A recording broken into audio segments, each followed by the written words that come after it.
नुआपड़ा निर्वाचन है। ये निर्वाचन रे आम जो देखा सबुठु चर्चित जिनस होची नवीन बाबूंकर भोट प्रचार। पूर्वतन मुख्यमंत्री वर्तमान विरोधी दलर नेता नवीन पट्टनायक जो भोट प्रचार करने को गले ताहा होची सबुठारु विस्मित कथा एवं सबुठु आश्चर्यजनक कथा एवं सबुठारु चर्चित कथा। तांकर जो प्रचार है सी जो प्रकार भाव में गले जो प्रकार भाव में चलिक गले कि कष्ट अनुभव करचंती कि कलबल होइचंती ई भोटर मानू केवल आकर्षण नवीन बाबूंकर ना अन्य किसी उद्देश्य थिला ताहा जना पड़ू नहीं।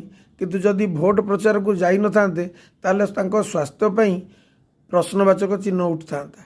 जदि बा गले ताले देखैले जे सी केते सुस्थ प्रकृत रे केते कलबल कले ये भोट पई कलबल ना नुआपड़ा पई कलबल ना कर्मिक चापक जोगु कलबल ना कौन से अदृश्य शक्ति द्वारा कलबल ताहा ओडिशावासी विचार करेंगे।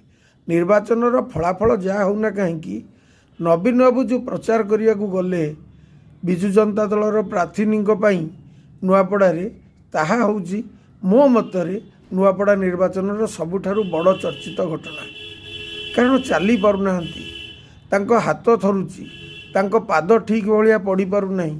स्वास्थ्य अवस्था कौन अच्छी समस्ते तो कहते जे हाँ ठीक अच्छी बोली किपरि भाव रही ओडिशावासी ताकू देखुंट और जानुंट बुझुंट ता सत्वे मध्य ये जो राजनीतिर खेल ये भोट को हाथेबार जो खेल ये भोट विजु जनता दल सपक्ष जो जीवाई खेल से कौन सी रणनीति रे पछरे नहांती विजु जनता दल बाध्य होई नवीन बाबू पठेले।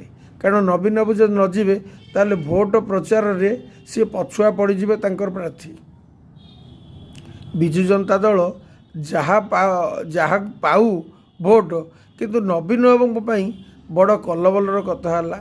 सी निजे कौन भावुले भोट पाई भावुले ना अन्य कौन पाई भाविकी प्रचार करिया गले ताहा फलाफल उपर निर्भर करिवो। किंतु शरीर तांकर ठीक रहू नहीं से वार्ताटी समस्त देखीदेले।